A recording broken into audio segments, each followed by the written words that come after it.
శారదా గారు ఊరు జీవిపట్నం ఈ రచనలో శ్రీవారాల మీదుగా ఉన్న ప్రసార కేంద్రం వచ్చి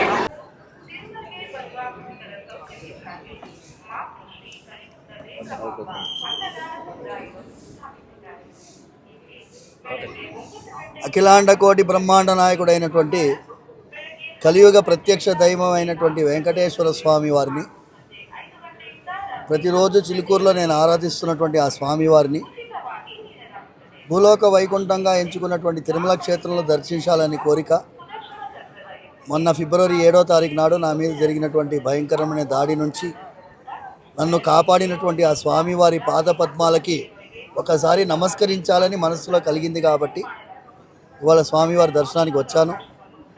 అద్భుతమైన ఆశీర్వాదం, స్వామివారి కళ్ళల్లో వాత్సల్యం కనిపించింది, స్వామివారి కళ్ళల్లో అనుగ్రహం కనిపించింది. ఇవాళ బోర్డు మీటింగ్ జరగడం కూడా ఒక యాదృచ్ఛికమైనటువంటి విషయం. నేను తిరుమల తిరుపతి దేవస్థానం ట్రస్ట్ బోర్డు మెంబర్లని, బిఆర్ నాయుడు గారి ఆధ్వర్యంలో ఉండేటటువంటి ప్రస్తుత బోర్డు వాళ్ళని అభినందిస్తూ చాలా జాగ్రత్తలు పాటించాలని ప్రార్థిస్తున్నాను.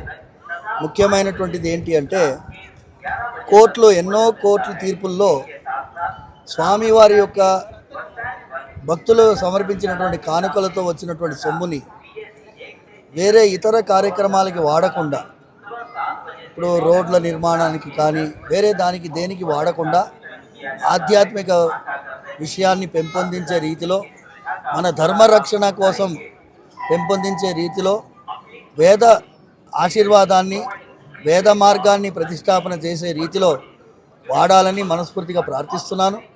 అక్కడక్కడ దేవాలయాల్లో ఉండేటటువంటి నిత్య కైంకర్యాలకి అవసరమైనటువంటి నిధులని సమకూర్చాల్సినటువంటి బాధ్యత ఆ స్వామివారి పైన ఉంది కాబట్టి ఆయన మార్గాన్ని అనుసరించేటట్టుగా ఈ బోర్డు తీర్మానాలు చేయాలని మనస్ఫూర్తిగా ప్రార్థిస్తూ, ఇంతవరకు దర్శనం సుజావుగా జరిగింది, బ్రహ్మాండమైనటువంటి ఏర్పాట్లు కనిపించాయి.